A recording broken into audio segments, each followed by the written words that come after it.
Chers penseurs, âmes curieuses et esprits vifs. Imaginez un instant un choc des titans, une confrontation intellectuelle où les fondations mêmes de notre humanité sont remises en question. Une arène où les idées s'affrontent avec la force de conviction profonde.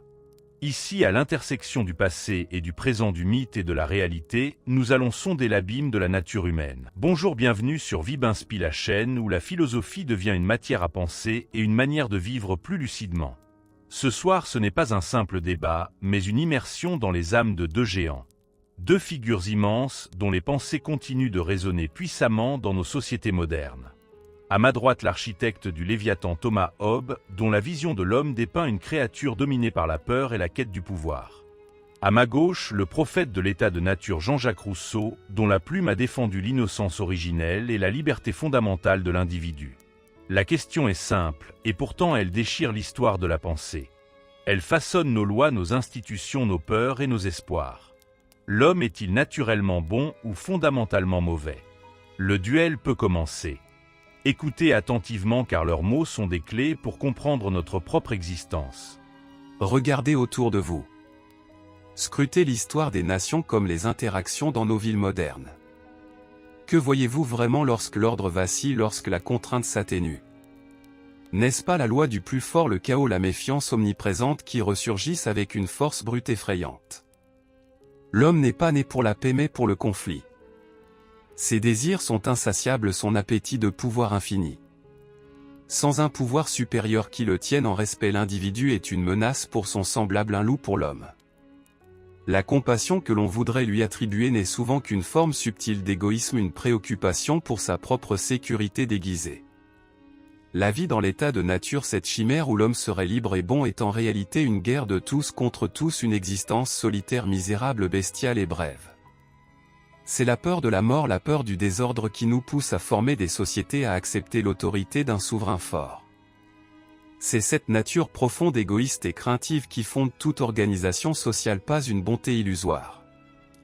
Nier cette vérité, c'est fermer les yeux sur la brutalité inhérente à notre espèce et risquer de nous précipiter dans le désordre le plus complet. Monsieur Hobbes, votre tableau est sombre, mais il dépeint non pas l'homme tel qu'il sort des mains de la nature, mais l'homme corrompu par la société et ses artifices. L'homme né libre et partout il est dans les fers.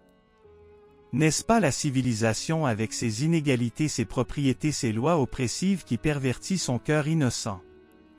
L'état de nature n'est pas un état de guerre mais un état de paix où l'individu simple et autonome est guidé par l'amour de soi, une forme saine d'autoconservation, et la pitié naturelle, une répugnance innée à voir souffrir ses semblables. Avant l'émergence de la propriété, avant le « ceci est à moi » qui a marqué le début des inégalités et des conflits, l'homme vivait en harmonie relative avec son environnement et ses pairs. Il n'avait pas ces passions dévorantes que vous lui attribuez, car ces passions sont le fruit de comparaisons, de jalousie et d'ambitions nourries par la vie en société. La violence, la cruauté, l'égoïsme exacerbé ne sont pas des attributs essentiels de l'être humain mais des maladies contractées au contact d'une civilisation dévoyée. L'homme est bon par nature, c'est la société qui le rend mauvais en lui imposant des besoins artificiels, des désirs illusoires et une compétition destructrice. Redonnez-lui sa liberté originelle et vous retrouverez sa bonté intrinsèque. La question centrale de notre débat prend corps. L'homme est-il naturellement bon ou fondamentalement mauvais? L'homme n'est bon, je l'affirme sans détour. Les maux que nous observons dans le monde ne proviennent pas d'une corruption originelle de l'âme humaine, mais de l'altération progressive de son état naturel par la société. L'homme à l'état de nature est un être isolé, mu par deux principes fondamentaux qui ne le rendent nullement pervers ni belliqueux, l'amour de soi, qui est une préoccupation légitime pour sa propre conservation, et la pitié, une répugnance innée à voir souffrir tout être sensible, surtout son semblable. Ces inclinations primitives modèrent l'égoïsme et préviennent la violence généralisée. Ils ne cherchent pas à dominer, mais à survivre. La comparaison, la propriété, la jalousie, l'orgueil et toutes les passions destructrices sont des créations artificielles, des fruits amers de la socialisation, de l'établissement des conventions et de l'inégalité. Ce sont les chaînes forgées par la civilisation qui pervertissent la nature originelle et inoculent le vice là où régnait une innocente spontanéité. L'état de nature n'est pas un état de guerre de tous contre tous, mais un état d'équilibre précaire mais pacifique, où l'ignorance du vice est une bénédiction. Une telle vision de l'état naturel me semble dangereusement chimérique, voire naïve. Si l'homme était naturellement bon, pourquoi aurions-nous besoin de lois, de gouvernement, de châtiments?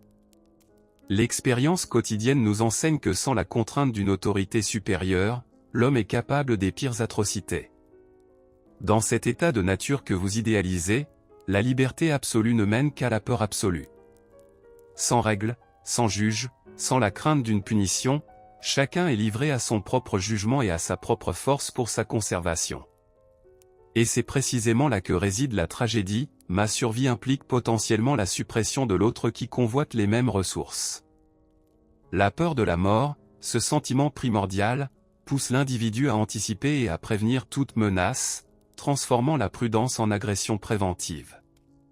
La vie de l'homme, dans un tel état, serait solitaire, misérable, désagréable, animale et brève.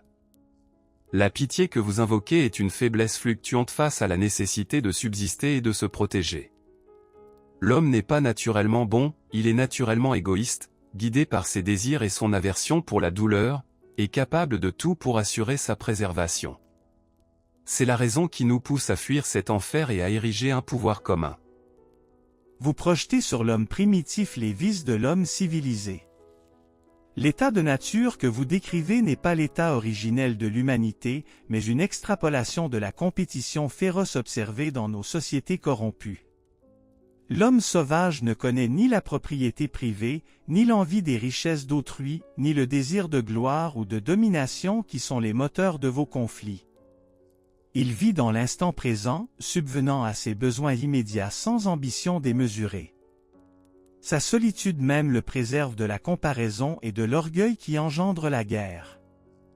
La pitié n'est pas une faiblesse, mais une force naturelle qui tempère l'amour de soi, une sorte de frein moral inné qui évite les excès de la cruauté. Comment imaginer une guerre généralisée quand les hommes se rencontrent rarement et n'ont aucune raison profonde de se combattre, n'ayant ni propriété à défendre ni réputation à venger? Ce que vous présentez comme la nature humaine est en réalité la nature humaine dénaturée par des institutions et des valeurs qui lui sont étrangères. L'homme n'est pas violent par essence, il le devient par l'aliénation de sa liberté et l'introduction de l'inégalité. Votre distinction entre l'homme civilisé et l'homme sauvage est une pétition de principe. Comment l'homme aurait-il pu s'élever de cette idylle primitive si l'égoïsme et la peur n'étaient pas déjà enracinés en lui? L'homme est un être de désir, et ses désirs sont par nature infinis, tandis que les ressources sont finies. Cette simple réalité suffit à engendrer la compétition et la défiance. Même sans propriété formelle, il y a toujours la nourriture, l'eau, l'abri, et le simple instinct de survie qui pousse à la préemption. La rencontre occasionnelle des hommes dans votre état de nature n'élimine pas le risque, elle le rend imprévisible et donc plus terrifiant. Chacun doit toujours être prêt à défendre sa vie contre tout inconnu, car cet inconnu est potentiellement un rival pour les mêmes biens essentiels. La pitié, aussi touchante soit-elle, ne peut être une fondation solide pour la paix et l'ordre. Elle est une émotion passagère, facilement subordonnée à la survie personnelle ou à la vengeance. Sans une autorité qui dicte la loi et impose la paix, chaque homme est un loup pour l'homme, non pas par malice pure, mais par la logique implacable de la conservation. Vous confondez la puissance avec la raison, et la précaution avec la perversité. L'homme à l'état de nature n'est pas motivé par une logique de domination ou d'accumulation, mais par une simple réponse à ses besoins. La rareté des ressources n'est une source de conflit qu'à partir du moment où l'idée de possession exclusive et le désir de surplus apparaissent, ce qui est le fait de la société et non de la nature. Avant que les hommes ne soient réduits à comparer leurs talents, leurs forces, leurs richesses, avant que l'opinion publique ne forge l'orgueil et la honte, l'homme ne cherchait pas à nuire. Les rares affrontements étaient isolés et non le reflet d'une guerre constante. Le loup que vous décrivez est un loup socialisé, éduqué à la compétition et à la hiérarchie. L'état de nature est précisément le lieu où l'homme, non encore corrompu par le luxe et l'ambition, est libre de toute cette sophistication destructrice. Sa sauvagerie est une liberté vis-à-vis des maux que la civilisation apporte. C'est parce qu'il ne mesure pas sa valeur à l'aune des autres qu'il ne cherche pas à les subjuguer. La véritable tyrannie commence quand l'homme en vient à dépendre des autres. Pourtant, même cette dépendance que vous décriez est le prix de la sécurité. Sans elle, nous sommes constamment exposés à la violence arbitraire d'autrui, qu'il soit guidé par la faim, la peur, ou une pulsion passagère. L'homme bon que vous imaginez, dépourvu de malice, est aussi dépourvu de la ruse nécessaire à sa survie dans un monde imprévisible. Il n'est qu'une proie potentielle pour ceux qui, même sans intention malveillante profonde, agiront par simple instinct de conservation.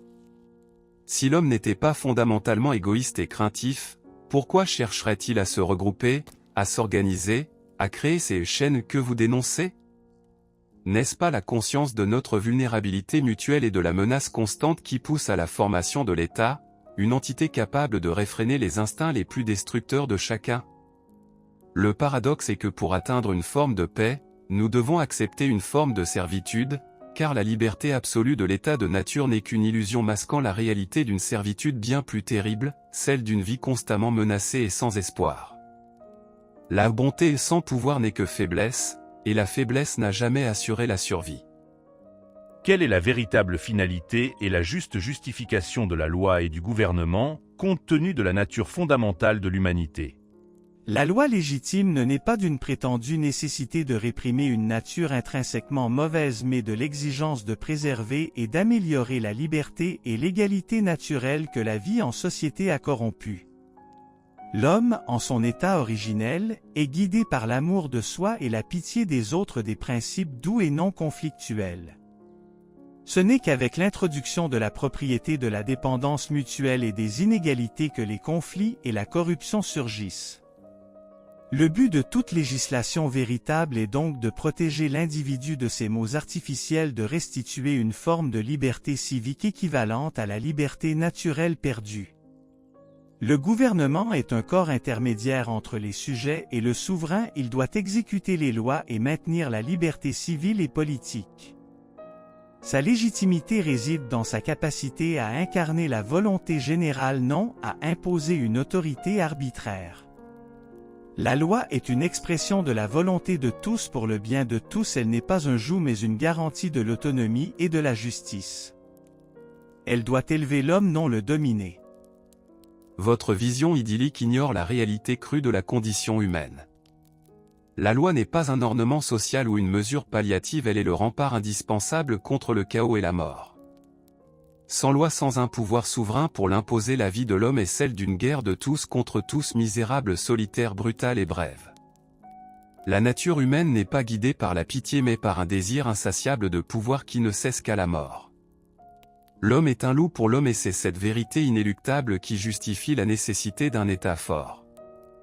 La loi existe pour contraindre ces passions destructrices, pour créer un ordre artificiel là où la nature n'offre que désordre et violence. Le gouvernement n'est pas un simple exécutant de la volonté générale qui n'est qu'un concept chimérique, il est l'autorité absolue sans laquelle la société se dissout.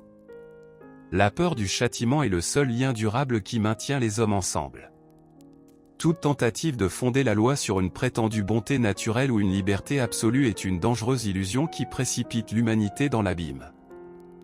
Vous confondez les symptômes de la société malade avec l'état originel de l'humanité. L'homme que vous décrivez, celui qui est en perpétuel conflit et avide de pouvoir, n'est pas l'homme naturel mais l'homme déjà déformé par les artifices sociaux, la propriété, la jalousie et l'ambition. Dans l'état de nature dépourvu de propriété et de compétition, l'homme n'a aucune raison de s'engager dans cette guerre perpétuelle que vous imaginez. Ses besoins sont simples et facilement satisfaits et la pitié tempère son amour de soi. Votre souverain absolu, loin de garantir la paix, ne fait que substituer une tyrannie à l'anarchie potentielle, transformant la liberté en servitude. La peur ne peut être le fondement d'une société juste et durable, elle engendre la soumission, non l'adhésion. Une société fondée sur la peur est fragile et propice à la révolte car l'homme aspire naturellement à la liberté. La véritable loi émane de la volonté collective, elle est un engagement mutuel pour le bien commun, non une contrainte imposée par un maître omnipotent.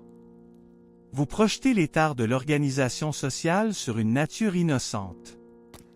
Votre état de nature est une fable séduisante mais irréelle. L'histoire et l'observation ne cessent de démontrer la propension naturelle de l'homme à la discorde, à l'envie et à la conquête. La pitié n'est qu'une émotion passagère et faible face à la pulsion de survie et au désir d'acquisition. La propriété n'est pas la cause de la guerre mais un simple objet de la rivalité humaine dont les racines sont plus profondes que de simples arrangements sociaux. L'ambition, la peur de la mort et le désir de gloire sont des moteurs constants et universels de l'action humaine. Le pouvoir absolu du souverain n'est pas une tyrannie mais la seule garantie de la paix et de la sécurité. Sans cette puissance coercitive, aucun contrat, aucune promesse, aucune loi ne peut tenir. La liberté que vous vantez est l'exacte antithèse de l'ordre. Une liberté illimitée conduit inévitablement à la destruction mutuelle. La discipline imposée par la loi est la seule voie vers une vie vivable, même si elle exige le sacrifice d'une part de notre liberté naturelle pour échapper à un sort bien pire que n'importe quelle servitude civile. L'homme est incapable de se gouverner lui-même sans une main ferme. Votre conception de l'homme est une caricature pessimiste façonnée par les dégradations de la civilisation. Vous confondez l'homme social, l'homme des villes et des institutions déjà corrompues par la rivalité et la dépendance, avec l'homme tel qu'il est sorti des mains de la nature. Cet homme primitif ignorait la vanité, l'envie et le besoin de dominer car il vivait dans une autosuffisance relative. Les pulsions que vous attribuez à sa nature sont en réalité des passions artificielles engendrées par la comparaison sociale, la propriété et l'inégalité. La véritable liberté n'est pas le chaos mais l'obéissance à la loi que l'on s'est soi-même prescrite en tant que membre du souverain collectif. Le gouvernement légitime ne supprime pas la liberté, il la réalise en garantissant l'égalité et en protégeant chacun des abus des autres et de la corruption de soi. Le but de la loi est de ramener l'homme à une forme d'innocence civique en corrigeant les dérives sociales, non de le ligoter comme une bête sauvage que l'on craint. Votre souverain crée l'esclavage là où l'on cherchait la délivrance. Votre optimisme est une dangereuse utopie qui méconnaît la nature profonde et immuable de l'homme. La distinction entre homme naturel et homme social est une abstraction commode mais illusoire. Partout et toujours l'homme manifeste des tendances à la compétition, à la violence et à la domination.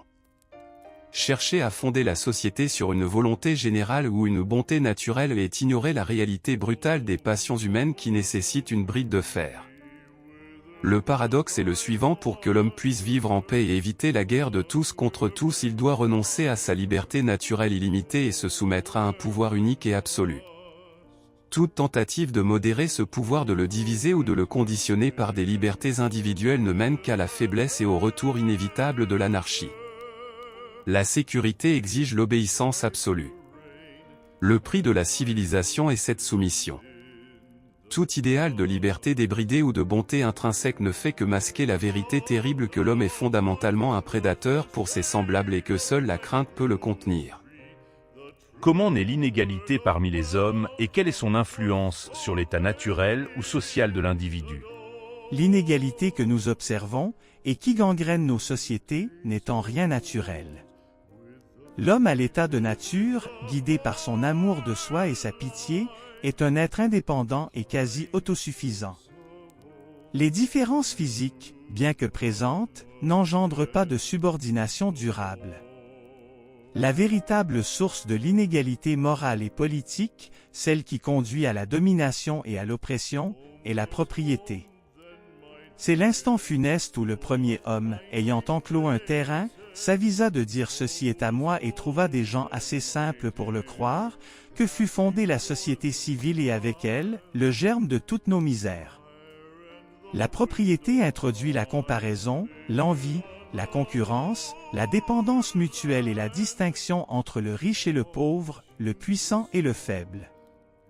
Elle corrompt l'innocence primitive, transforme l'amour de soi en amour-propre vaniteux et conduit à une guerre de tous contre tous, non pas naturelle, mais sociale. L'homme n'est pas né avec le désir de posséder au détriment d'autrui, c'est la structure sociale émergente de la propriété qui forge ce vice et nous éloigne de notre bonté originelle. La soi-disant raison célébrée par certains n'est alors qu'un instrument pour légitimer et perpétuer ces inégalités artificielles. L'assertion que l'inégalité serait une construction purement sociale et artificielle ignore la nature profonde de l'homme.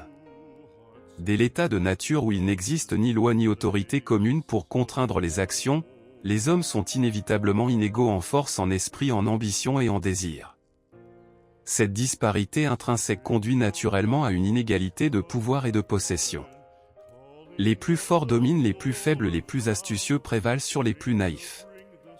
La propriété, loin d'être la cause première de la corruption, est une nécessité vitale dans un monde de ressources limitées et de désirs illimités. Elle est le fruit de l'effort et de la prévoyance individuelle, une manifestation de la volonté de chacun de pourvoir à sa propre conservation et d'améliorer sa condition.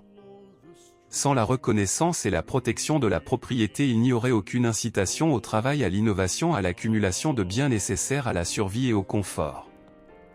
L'idée même d'une possession stable est un pas vers l'ordre car elle réduit les motifs de conflit direct pour les ressources. Chercher à démanteler la propriété et l'inégalité qui en découle, c'est ignorer la réalité implacable de la nature humaine et risquer de replonger la société dans l'état de guerre perpétuelle dont seule une autorité souveraine peut nous extraire. Votre conception de l'état de nature est une projection anachronique des vices sociaux sur l'homme originel. L'homme sauvage n'est pas guidé par une soif insatiable de pouvoir ou de possession. Ses désirs sont simples, limités aux besoins fondamentaux pour sa survie. Il n'a pas de concept d'accumulation ou de domination car il ne vit pas dans la comparaison constante avec autrui. La guerre de tous contre tous que vous décrivez n'est pas l'état naturel mais le résultat inévitable d'une société où les hommes sont forcés de rivaliser pour des biens qui deviennent rares en raison de l'accaparement et où les distinctions sociales engendrent l'envie et la haine. La propriété, en tant que droit absolu et exclusif, crée une fragmentation du domaine commun et engendre la dépendance des uns envers les autres. Le riche a besoin du travail du pauvre, le pauvre est contraint de vendre sa liberté pour survivre. Ce n'est pas la prévision qui pousse à la propriété mais l'amour-propre dévoyé par la société. L'inégalité matérielle conduit à l'inégalité politique et morale, où la voix du riche pèse plus lourd que celle du pauvre, où la justice est à la solde de l'opulence. Votre système légitime une servitude déguisée sous le masque de l'ordre. Vous refusez de voir la dure réalité. L'homme est par nature un être de désir et de compétition. Même ses besoins simples peuvent mener à la guerre si deux individus désirent la même chose et qu'il n'y a pas d'autorité pour arbitrer. L'absence de comparaison, dans votre paradis primitif, est une fiction. Dès qu'un homme perçoit qu'un autre possède plus de force, de ruse ou de ressources que lui, la crainte ou l'ambition naît. La propriété n'est pas une invention maléfique mais la reconnaissance pratique de l'effort et de la nécessité de posséder pour se prémunir contre la disette et la violence des autres. Vouloir un retour à une égalité naturelle utopique, c'est ignorer que sans les distinctions de propriété et de rang, la société ne peut s'organiser ni se défendre. Un corps social sans hiérarchie, sans droit distinct pour les biens et les responsabilités est un corps désarticulé voué à la dissolution. Le riche ne prend pas la liberté du pauvre, il lui offre un moyen de subsistance en échange de son travail. Cette interdépendance, régulée par la loi et l'autorité souveraine, est le fondement de la paix civile, non de la servitude. C'est la nature humaine même qui impose la nécessité de ces structures pour éviter le chaos perpétuel. Votre erreur fondamentale est de confondre les effets de la société avec la nature humaine elle-même. La soif de domination, l'envie, la peur de l'autre ne sont pas des attributs innés de l'homme sauvage mais des passions cultivées et exacerbées par l'émergence de la propriété et des inégalités. L'homme naturel, vivant dans une relative solitude, n'a pas de raison de désirer ce que possède un autre puisqu'il n'en a pas conscience ou n'en a pas besoin pour sa propre subsistance. C'est l'établissement des sociétés, la division du travail et l'accumulation de biens superflus qui créent les désirs artificiels et la compétition acharnée. La propriété, loin d'être un remède, est le poison qui conduit à l'aliénation de l'homme. Elle ne crée pas la sécurité mais la vulnérabilité car elle offre une cible au désir d'autrui et une raison de s'armer contre eux. La loi qui protège cette propriété ne protège en réalité que les intérêts de ceux qui la possèdent déjà, c'est-à-dire les puissants. Elle perpétue un état d'injustice où la majorité est asservie pour le profit d'une minorité, transformant l'ordre civil en une mascarade de liberté et d'égalité.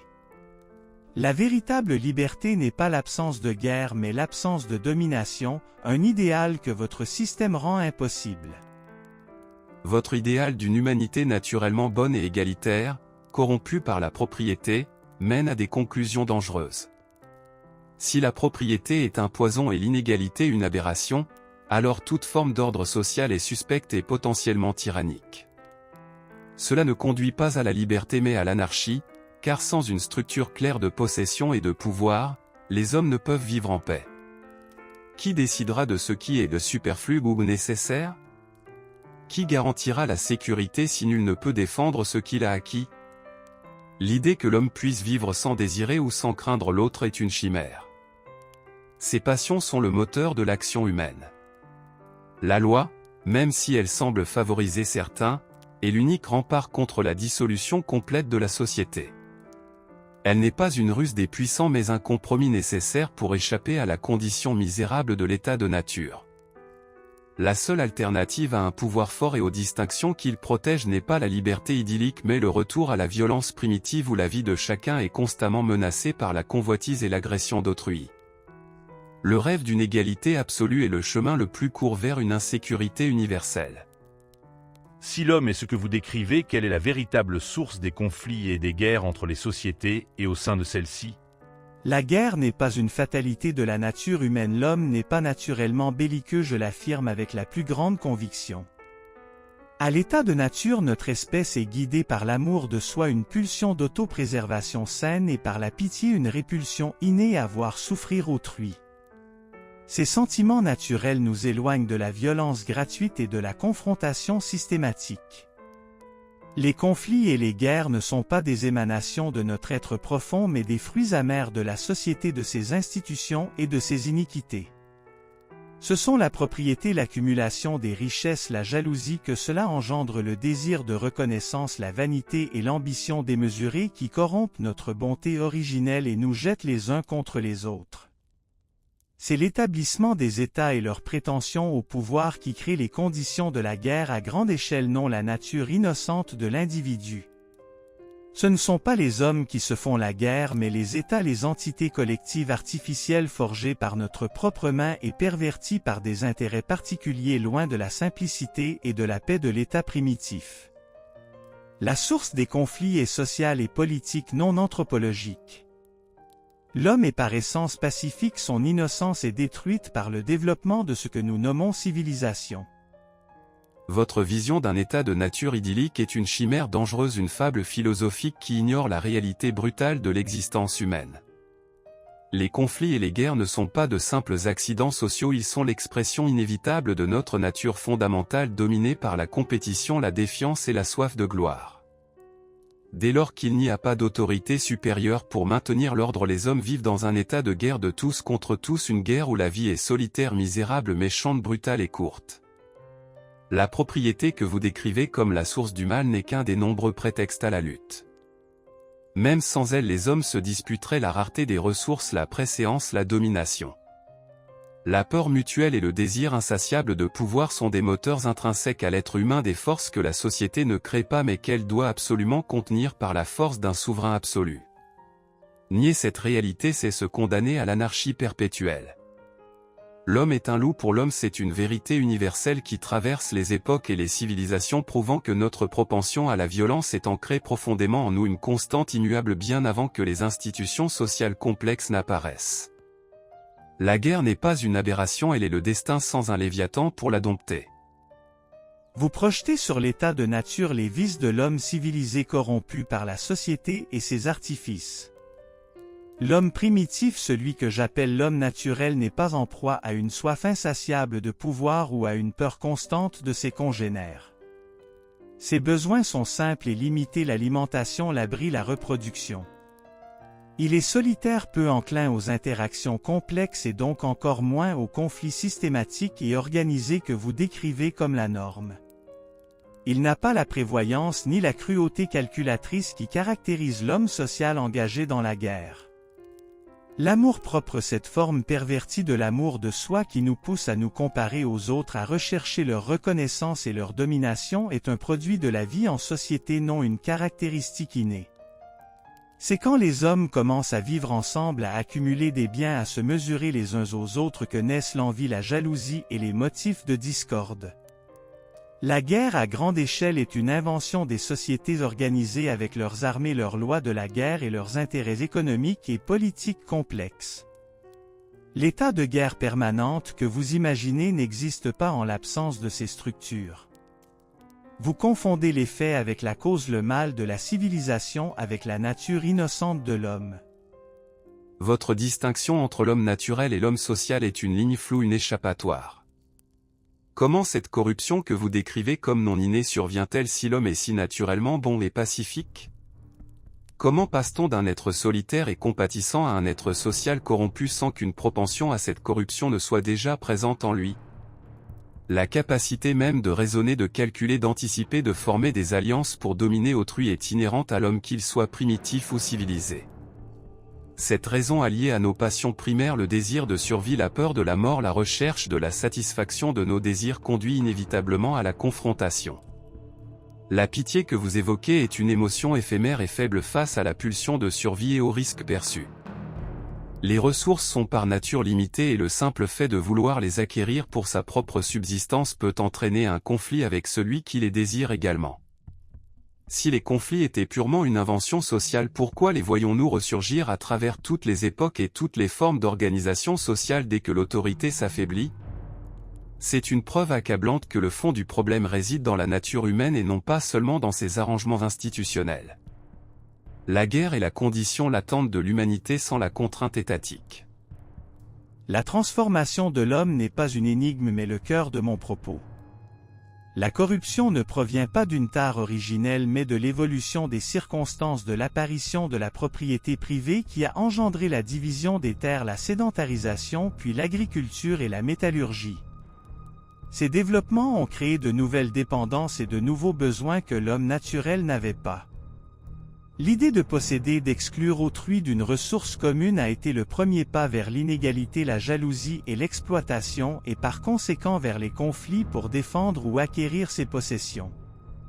L'état de guerre n'est pas un état de nature, il est l'état de l'homme social sous un gouvernement imparfait ou absent où les passions corrompues par l'amour-propre prennent le dessus sans la régulation d'une volonté générale. Le désir de survie n'entraîne pas la guerre s'il n'est pas aggravé par la rareté artificielle et la compétition pour l'honneur et la reconnaissance. Les guerres sont des entreprises humaines et institutionnelles, le fait d'hommes organisés en société pour des motifs qui leur sont propres, le bénéfice, la gloire, la domination, non le simple fait d'individus isolés cherchant à subsister. Votre Léviathan ne supprime pas la source du mal, il la canalise et la légitime en concentrant le pouvoir de nuire et en l'utilisant souvent à ses propres fins. Alors l'homme, pour échapper à la guerre que votre civilisation engendre, devrait-il retourner à la forêt, à la solitude primitive que vous idéalisez? Voilà le paradoxe troublant de votre philosophie. Si la société corrompt et que la civilisation mène à la guerre, alors toute tentative d'organisation collective est vouée à l'échec ou à la tyrannie. La paix ne peut être qu'un artifice, une construction fragile maintenue par la peur ou une illusion dangereuse. L'homme que nous observons n'est pas celui de votre état de nature, il est celui qui est capable de construire des merveilles comme de déchaîner les pires atrocités. Qu'il soit corrompu par la société ou naturellement enclin au conflit, le résultat est le même, la nécessité d'un pouvoir fort qui le contienne. La véritable leçon est que la condition humaine est une lutte constante contre elle-même, une bataille perpétuelle contre l'anarchie inhérente à nos passions. La paix n'est pas un don naturel mais une conquête laborieuse, un compromis constant arraché à notre propre nature et maintenu par la vigilance et l'autorité absolue. Votre homme bon est un rêve, notre homme réel un défi éternel pour toute politique qui aspire à la stabilité.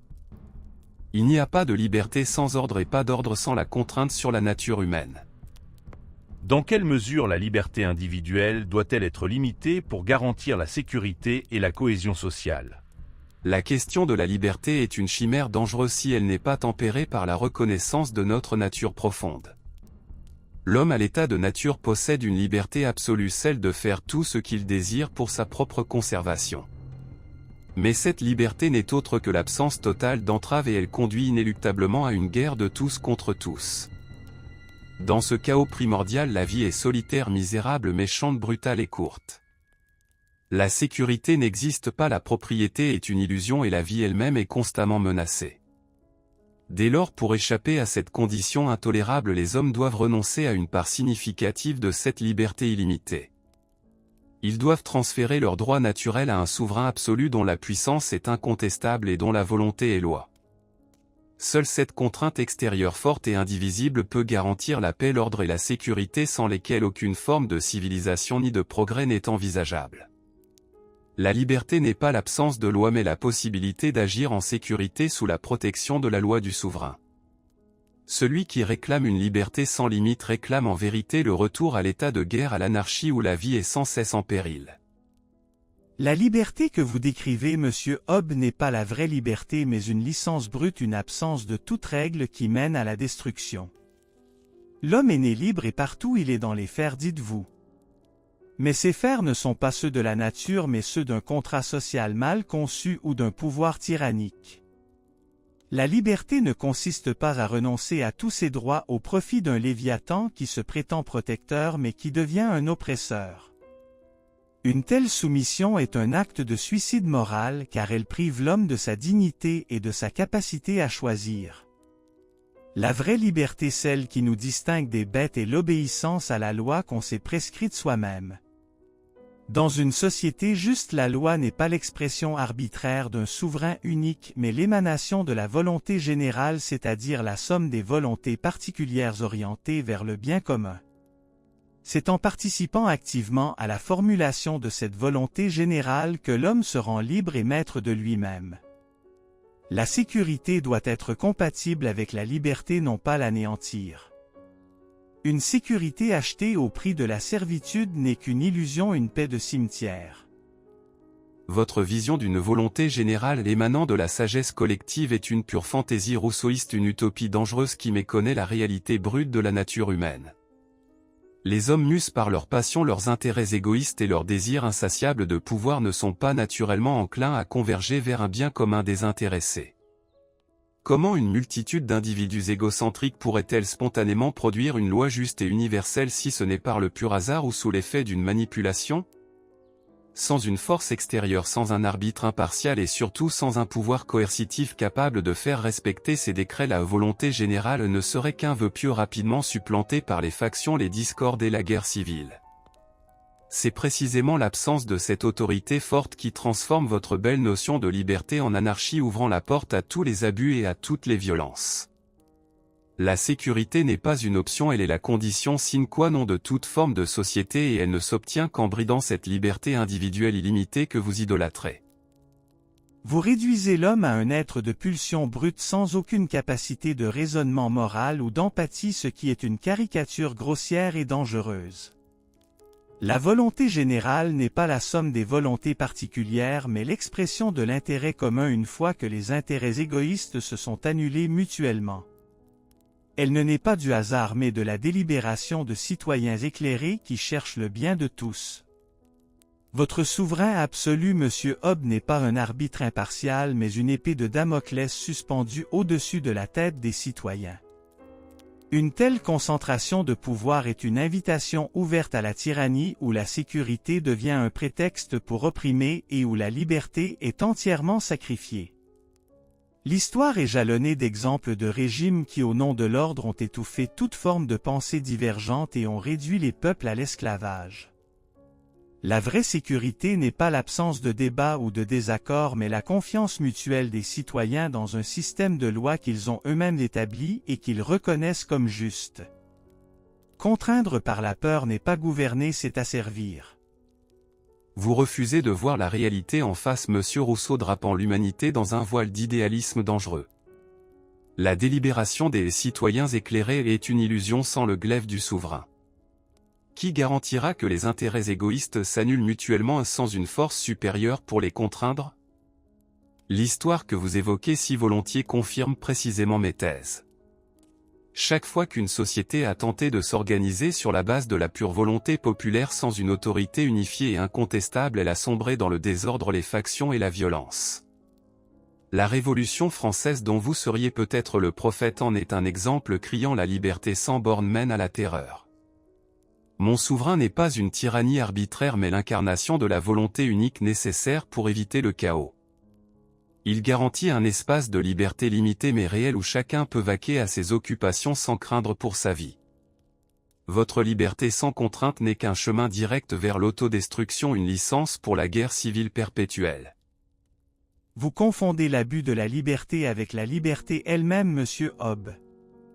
Le fait que certaines expériences politiques aient mal tourné ne justifie en rien de jeter le bébé avec l'eau du bain et de renoncer à l'idéal de l'autonomie. La terreur n'est pas le produit d'une trop grande liberté mais d'une perversion de la volonté générale, d'une dictature se parant des attributs du peuple. Votre souverain absolu, loin de garantir la paix, rend la guerre inévitable entre les peuples et prépare la servitude intérieure. Il n'y a de liberté qu'au sein d'une société où chaque membre, tout en s'unissant à tous, n'obéit pourtant qu'à lui-même et reste aussi libre qu'auparavant. C'est le paradoxe de la liberté civile, la seule véritable liberté humaine. En nous arrachant à notre liberté naturelle par la force, vous nous réduisez à l'état de troupeau et nous privez de la capacité de nous élever moralement. Une sécurité acquise par la peur et la soumission n'est qu'une paix précaire fondée sur le renoncement à ce qui nous définit le mieux, notre humanité, notre capacité à vouloir et à choisir. Comment l'éducation et l'environnement social façonnent-ils ou corrompent-ils la nature originelle de l'homme? L'éducation bien comprise, celle qui respecte les inclinations naturelles et favorise un développement harmonieux, est le rempart contre la corruption. L'homme n'est bon, je le répète, et c'est la société mal organisée qui pervertit ses penchants vertueux. L'éducation ne doit pas chercher à le briser pour le mouler dans des formes artificielles, mais plutôt à le guider vers l'autonomie et la sagesse. Elle doit le prémunir contre les vices introduits par la vanité, la jalousie et l'ambition, fruits amers d'une socialisation dévoyée. En préservant l'innocence primitive et en cultivant la pitié naturelle, l'éducation véritable nourrit la bonté innée. Elle enseigne à l'enfant à penser par lui-même, à sentir avec justesse, plutôt qu'à obéir aveuglément à des dogmes ou à imiter des mœurs corrompues. L'environnement social idéal serait celui où chaque individu, éduqué à être un citoyen libre et vertueux, participe activement au bien commun sans être entravé par les chaînes de la dépendance ou de l'inégalité. La tâche de l'éducateur est de maintenir l'homme dans sa nature, non de le dénaturer. C'est en reconnaissant et en cultivant la sensibilité morale inhérente à l'âme humaine que nous pouvons espérer former des êtres libres, justes et compatissants, capables de vivre en harmonie. La corruption n'est qu'en l'éducation, au lieu de libérer, asservit l'esprit et le cœur aux préjugés et aux faux besoins de la société. Elle pervertit l'amour de soi en amour-propre destructeur. Votre vision idyllique de l'éducation ignore la réalité brutale de la nature humaine. L'homme n'est pas bon à l'état originel, il est une bête mue par ses désirs et sa peur, un loup pour l'homme. L'éducation n'est pas un moyen de préserver une bonté chimérique, mais une nécessité absolue pour le civiliser, pour endiguer ses pulsions destructrices. Elle est l'outil par lequel la raison est inculquée, non pour libérer une bonté inexistante, mais pour soumettre les passions au contrôle de la loi et de l'autorité. Sans une éducation rigoureuse, sans la constante menace de la sanction, l'homme retomberait dans le chaos de l'état de nature où la vie est solitaire, misérable, méchante, brutale et courte. L'environnement social, loin d'être un potentiel corrupteur, est le seul cadre possible pour que l'éducation puisse opérer cette transformation indispensable. Il forge le citoyen obéissant, non le sauvage innocent. L'école, la famille et l'État doivent unir leurs efforts pour graver dans l'esprit de l'individu les principes d'ordre, de respect et d'obéissance. L'idée que l'homme puisse être maintenu dans sa nature est dangereuse car sa nature le pousse à la guerre de tous contre tous. L'éducation est une domestication, pas une floraison spontanée de vertus. Elle n'est pas là pour libérer mais pour contraindre, non pour épanouir l'amour de soi mais pour enseigner la prudence et la soumission aux règles qui garantissent la paix sociale. Votre argument, Monsieur Hobbes, confond la contrainte et l'éducation véritable. Inculquer l'obéissance par la peur n'est pas former un citoyen mais un esclave, dont la vertu n'est que l'absence de l'occasion de nuire. Une telle domestication ne supprime pas les passions, elle les refoule simplement et les rend d'autant plus dangereuses lorsqu'elles trouvent une brèche. L'homme ainsi contraint n'est pas moral, il est juste prudent. La véritable éducation dont je parle cultive la volonté propre de l'individu, non pour qu'il suive ses caprices mais pour qu'il comprenne les raisons de la justice et de la loi. Elle développe son jugement pour qu'il puisse discerner le bien du mal par lui-même, non par crainte du châtiment. Un environnement social qui ne fait que réprimer nourrit la haine et la révolte latente. Un citoyen qui obéit par conviction est infiniment plus stable et sûr qu'un citoyen qui obéit par terreur. L'amour de soi, que vous déformez, est un principe sain qui pousse à la conservation et au bien-être, non à la destruction.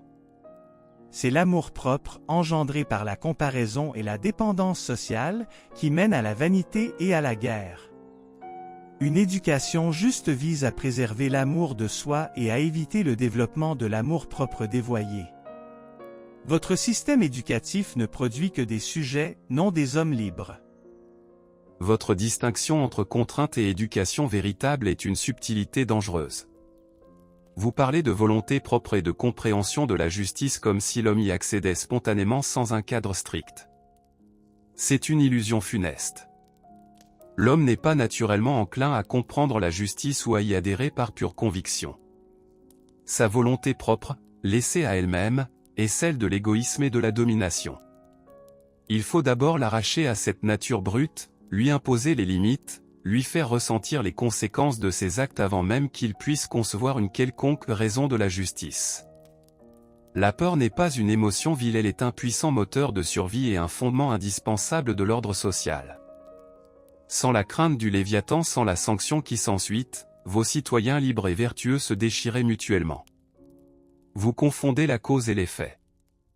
Ce n'est pas l'éducation qui crée la vertu mais la vertu qui est l'acceptation forcée des règles par des individus dont la nature profonde reste immuable.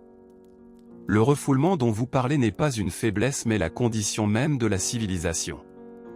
Il canalise la force anarchique de l'individu vers des buts socialement acceptables. L'amour de soi que vous idéalisez dégénère en une quête insatiable de pouvoir si elle n'est pas strictement encadrée. Votre homme libre est un péril public. Vous décrivez un monde où l'homme est perpétuellement en guerre avec lui-même et avec les autres, un état d'aliénation où l'ordre ne peut être maintenu que par une force externe et oppressive. Mais à quel prix? Celui de l'humanité même. Si l'éducation se réduit à la domestication de nos passions les plus profondes, alors nous ne produisons pas des êtres humains complets mais des machines obéissantes, dont l'esprit et le cœur sont mutilés. La véritable liberté n'est pas l'absence de toute règle, elle est l'obéissance à la loi que l'on s'est prescrite, la conformité de la volonté particulière à la volonté générale. Une éducation qui ne cultive pas cette autonomie morale est un échec.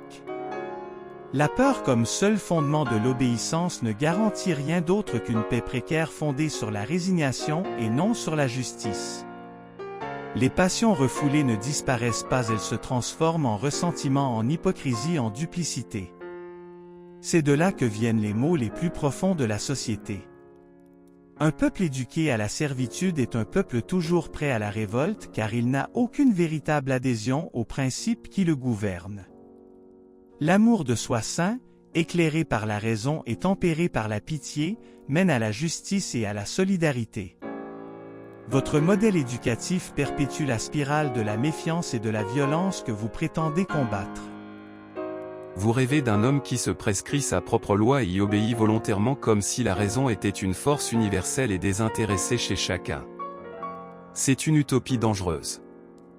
L'expérience nous enseigne que les hommes, même éduqués, sont rarement guidés par la volonté générale mais plutôt par leurs intérêts particuliers, leur vanité et leur soif de pouvoir. La liberté que vous prenez sans les chaînes de la contrainte ne mène qu'à l'anarchie, où chacun, se croyant sa propre loi, entre en conflit avec tous les autres. Les passions refoulées ne disparaissent pas certes mais elles sont contenues. Et cette contention est la condition même de la civilisation. Sans elle nous n'avons pas la haine latente mais la guerre ouverte et la destruction mutuelle. La paix, même précaire et fondée sur la résignation, vaut 1000 fois mieux que la liberté sauvage qui mène au carnage. Votre éducation ne prépare pas à la société des hommes mais à une communauté d'anges qui n'existe pas. L'homme n'est pas bon même s'il est libre. La question n'est pas de savoir comment le rendre libre de ses passions mais comment le rendre sûr pour les autres. La contrainte est le prix de la paix sociale et l'éducation n'est que son instrument le plus sophistiqué pour maintenir le Léviathan. Le citoyen soumis est le seul rempart contre l'état de nature éternellement tapi. Quelle est la source première de la moralité et comment l'homme en vient-il à distinguer le juste de l'injuste?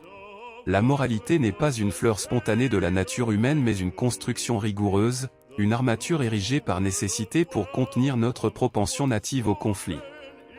Le juste et l'injuste n'existent pas avant la loi et la loi ne peut exister sans un pouvoir commun pour l'instituer et la faire respecter. Dans l'état de nature, où chacun est juge et partie, l'idée même de justice est vide de sens. Il n'y a ni propriété, ni droit, ni devoir véritable hors de la force. Seul l'accord des hommes de renoncer à leur liberté illimitée, poussés par la peur de la mort et le désir de sécurité, confère au souverain le pouvoir de définir ces termes.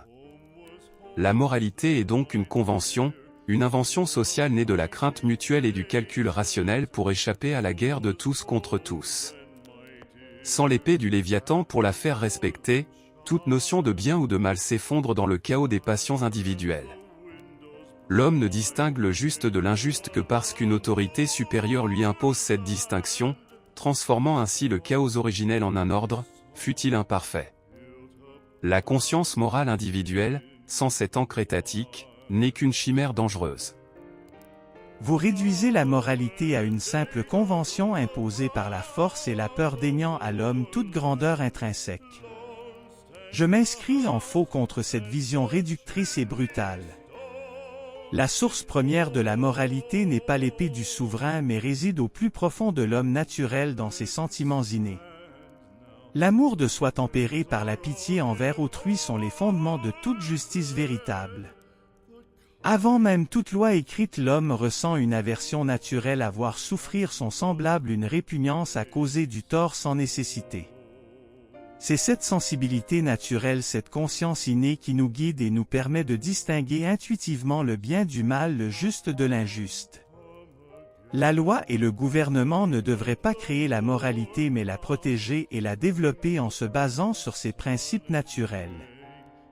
Si le souverain seul définit le juste, alors il n'y a plus de place pour une justice supérieure à sa volonté, pour une légitimité morale qui transcende le pouvoir. C'est le cœur de l'homme et non l'ordre artificiel qui est le véritable sanctuaire de la moralité, une moralité certes perfectible mais fondamentalement présente. Votre romantisme est dangereux, Rousseau, et votre foi en une moralité innée est une illusion qui conduirait inévitablement à la ruine de toute société. Les sentiments de pitié et d'amour de soi que vous exaltez sont bien trop faibles et inconstants pour servir de fondement à un ordre social stable. L'amour de soi se mue trop facilement en amour-propre, cette passion destructrice qui nous pousse à nous préférer à tout autre et à dominer. Quant à la pitié, elle est une émotion éphémère et sélective, incapable de fonder des devoirs universels ou de contraindre les hommes à respecter les engagements. La conscience individuelle que vous décrivez comme un guide sur n'est en réalité qu'un reflet de nos préjugés et de nos intérêts particuliers. Imaginez une société où chacun se fie à sa seule conscience pour définir le juste, nous n'aurions qu'une anarchie généralisée où les désaccords mèneraient inévitablement à la violence. L'homme n'est pas guidé par une boussole morale interne fiable, il est un ensemble de désirs et de répulsions dont la force ne peut être contenue que par un pouvoir externe et irréfutable. Seule la crainte du châtiment et la certitude de la loi peuvent stabiliser cette nature fluctuante et égocentrique et ainsi créer la possibilité d'une justice sociale. Votre conception de la moralité comme un pur artifice étatique nie la dignité humaine et ouvre la porte à la tyrannie la plus absolue. Si le juste et l'injuste sont uniquement ce que le souverain décrète, alors aucune loi ne peut être dite injuste par essence et aucune autorité ne peut être remise en question sur des bases morales. Cela signifie qu'un peuple n'aurait aucun droit légitime de se soulever contre l'oppression la plus flagrante puisque l'oppresseur serait par définition la source de toute légitimité. Vous transformez l'homme en un simple rouage, un sujet obéissant sans âme ni conscience, réduisant sa moralité à une obéissance aveugle. Une telle soumission totale au pouvoir est la mort de la liberté et de l'humanité. Le citoyen n'est plus qu'un esclave sécurisé mais esclave tout de même.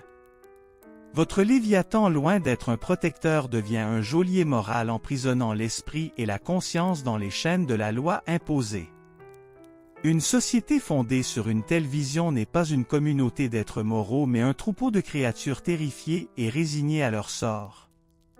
C'est une paix achetée au prix de l'âme humaine et de toute aspiration à une justice supérieure. Vous dépeignez la sécurité comme une cage dorée mais j'affirme qu'elle est la seule condition de la civilisation et la seule garantie contre la barbarie de votre état de nature idéalisé.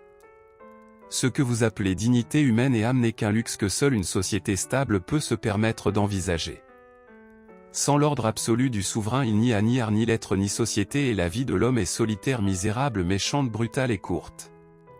Le risque de tyrannie est un moindre mal comparé à l'horreur de l'anarchie où chaque homme est un loup pour l'homme.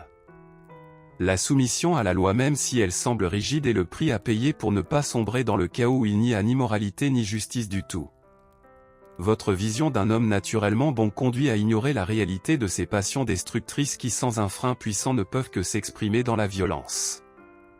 Le souverain ne crée pas la justice arbitrairement, il établit les règles qui permettent à une justice d'exister là où naturellement il n'y avait que vide et conflit. C'est un acte de création indispensable pour transformer une multitude hostile en un corps politique viable capable de survie et de prospérité. Vous imposez une paix obtenue par la terreur et une moralité dictée par la force. Mais une moralité qui n'est pas librement consentie est-elle encore une moralité? Vous nous offrez la sécurité au prix de notre liberté et de notre capacité à juger du juste et de l'injuste par nous-mêmes. N'est-ce pas là un paradoxe troublant que de chercher à préserver l'homme en lui ôtant ce qui fait son essence, sa conscience morale, sa capacité d'autonomie? L'homme sécurisé mais dépourvu de son propre sens moral devient un automate, un sujet mais non un citoyen. La paix que vous prônez est celle des cimetières où toutes les voix sont tues, toutes les résistances brisées. Je vous le demande, une vie qui échange toute sa liberté et son jugement moral contre une sécurité certes robuste est-elle encore digne d'être vécue pleinement par un être humain? La soumission absolue à la loi même injuste étouffe l'esprit et corrompt l'âme bien plus sûrement que la plus grande des anarchies ne pourrait le faire car elle nie l'humanité même au nom de sa préservation artificielle. Mes chers auditeurs, la nature humaine n'est pas un jardin d'Éden. Elle est une forêt sauvage où la survie est le maître mot. J'ai défendu l'idée que sans la contrainte d'un pouvoir souverain et fort la vie de l'homme serait solitaire, pauvre, désagréable, brutale et courte. Certains voient en cela une vision pessimiste. Je la nomme réaliste. L'état de nature n'est pas un mythe mais la constante menace tapie sous le vernis de nos civilisations. Regardez l'histoire, les conflits, les trahisons, les ambitions démesurées. Ils ne sont pas des aberrations mais des manifestations intrinsèques de notre égoïsme fondamental, de notre inextinguible désir de puissance. La liberté absolue que Rousseau idéalise mène à l'anarchie, pas à la félicité. L'homme livré à lui-même cherchera toujours son propre intérêt même au détriment d'autrui. Seule la peur du châtiment, la reconnaissance d'une autorité supérieure peut nous arracher à cette guerre de tous contre tous. Le contrat social n'est pas un choix romantique mais une nécessité vitale, une capitulation raisonnée face à notre propre nature pour que nous puissions bâtir quelque chose de durable et de sûr. N'oublions jamais cette leçon fondamentale, le prix de la paix est éternellement la vigilance et la soumission à la loi. L'homme est un loup pour l'homme et seul un berger puissant peut empêcher le troupeau de s'entre-déchirer. Monsieur Hobbes peint un tableau sombre de l'humanité que je ne saurais accepter. L'homme n'est pas né mauvais mais faible et malléable.